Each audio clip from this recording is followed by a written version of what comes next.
Is this a law school Chronicles? Hi everybody, my name is Tiffany Barlow, TJ Barlow. I am about to enter my second year at Howard University School of Law, and this is the Law School Chronicles. It started as a joke, honestly, but here we are. So when I posted on Instagram asking everyone what they think I should talk about on like different episodes of the Law School Chronicles, a lot of people said that I should say why I chose Howard Law. So that's what I wanted to make the first episode about, because Howard Law is what put me on this journey and is what is taking us all through the Law School Chronicles. So why Howard? So when I visited Howard for the first time, it was very unplanned because they hadn't contacted me back about a visit. They had just started the semester back up. So I just went straight to the admissions office and I spoke to the boy who was sitting at the front desk, and I told him like how I just popped up or whatever, and then he was like how he has class, so once he comes back he'll be able to talk to me. So I had to wait like an hour or two for him to come back, and then he came back and he was talking to me, and then the director of admissions was there, so I asked him a few questions, and then I asked him like, oh, is the dean here? And then I ended up going to speak to the dean, and we had a deep conversation, and he was telling me if I didn't think those were my best LSAT scores, why am I going to submit them to somewhere I really want to be, and blah blah blah. I was not taking that test again. Like literally. So what's it called? We had that conversation, and I was telling him that I really wanted to see the school, and then he ended up calling to see if a student would be able to take me, and there was no student available, so the director of admissions ended up taking me himself. That's Gino, for everybody who knows from Howard. So Gino ended up taking me on a tour of Howard, and it was just the most genuine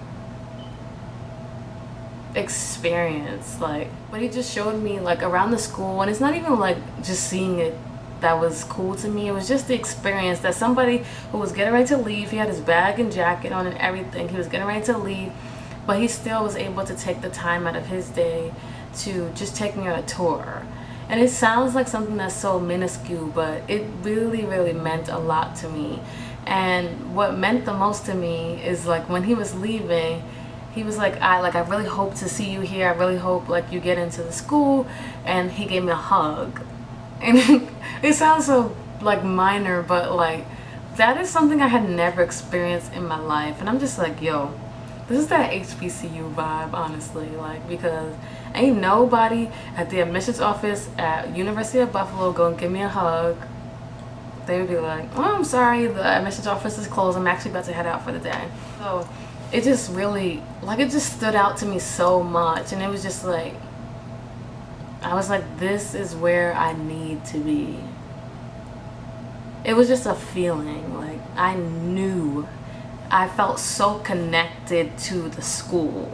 And it sounds so like surface level, but I really felt so connected to the school. Now let's see if I can actually find the email that I sent to Gino after I visited the school.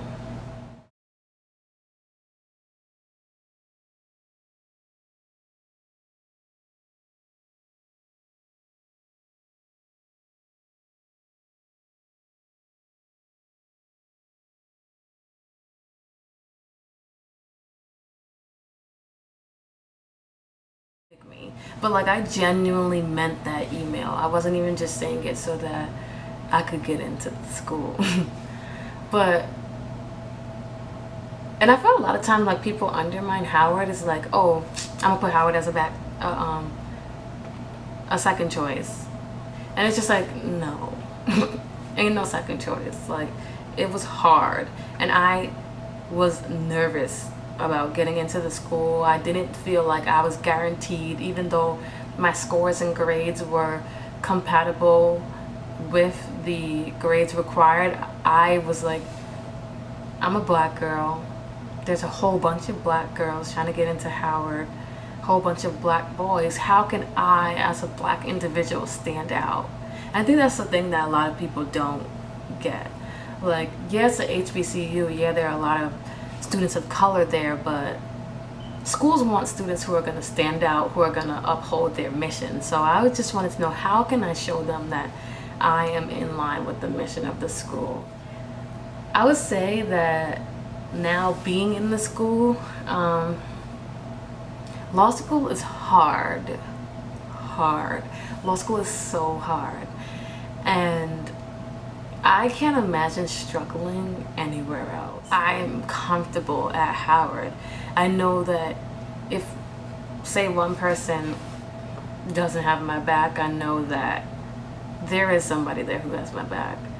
There are individuals there who genuinely care about the well-being of Black individuals, Black lawyers, Black change, you know, and that's what I want to see. I want to see Black change. And one of the things that Howard always says, that Charles Hamilton Houston said, you are either a parasite to society. Wait.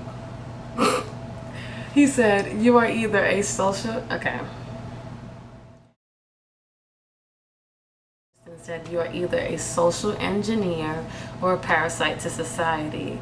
And I think that quote is very, very important, because no matter what you do, whether you're in the legal field or not, you should be contributing to social change.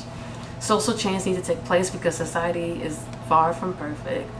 And I think that's something that resonated with me, is that, like, we need to be making change.